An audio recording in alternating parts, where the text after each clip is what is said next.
একটি কথা নয়, যুদ্ধ কিন্তু শেষ হয়নি। আমাদের যুদ্ধ চলছে, আমাদের যুদ্ধ চলবে। তবে আপনাদের এলাকাবাসী যারা আছে তাদেরকে বলতে চাই, চাঁদাবাদকে চাঁদা দিবেন না। আজকে আপনাদেরকে আরো একটি তথ্য দিয়ে আমি আপনাকে বলেছিলাম, এটা আবারও বলি। আজকে দুইজন নেতাকে বন্দরের পানিতে চুবানো হয়েছে। দুই নেতা চাঁদা চেয়েছিল, এলাকাবাসী ধরে তাকে পানি দিয়ে চুবাইছে।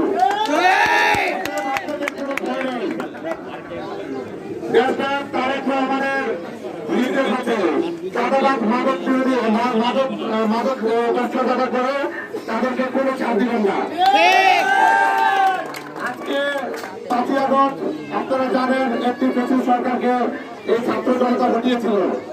তারা কিন্তু রক্ত দিয়েছে কোন চাঁদাবাজি করার জন্য নয়। কোনো ভয় নেই, আপনারা একসাথে থাকবেন, মোকাবেলা করবেন। আমরা জাগ্রত প্রজন্মের পক্ষ থেকে আপনাদের পাশে সবসময় রয়েছি।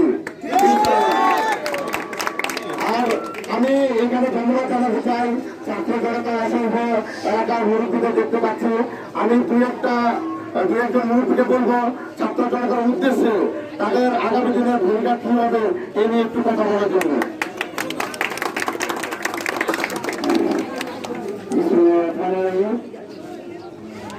চাঁদাবাদ সরকার আজকের প্রতিবেদন সভার সম্মানিত ছাত্র জনতা, আমার পক্ষ থেকে এলাকাবাসীর পক্ষ থেকে আমরা তাদেরকে আন্তরিক ধন্যবাদ জানাচ্ছি।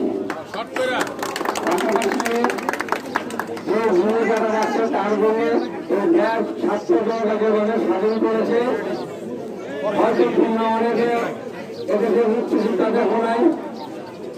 আমরা উচ্চশিক্ষার সামনে আমরা তখন আমাদের 10-12 বছর বয়স আমরা দেখেছি 2024 এই ছাত্ররা স্বাধীন হয়েছে, 52 ছাত্ররা স্বাধীন করছে, 2024 ছাত্ররা স্বাধীন করছে। এই ছাত্র জনতা এই কাজটা করছে আমাদের সার্বিক সহযোগিতা। আমি একটা দলের কর্মী হিসেবে বলবো,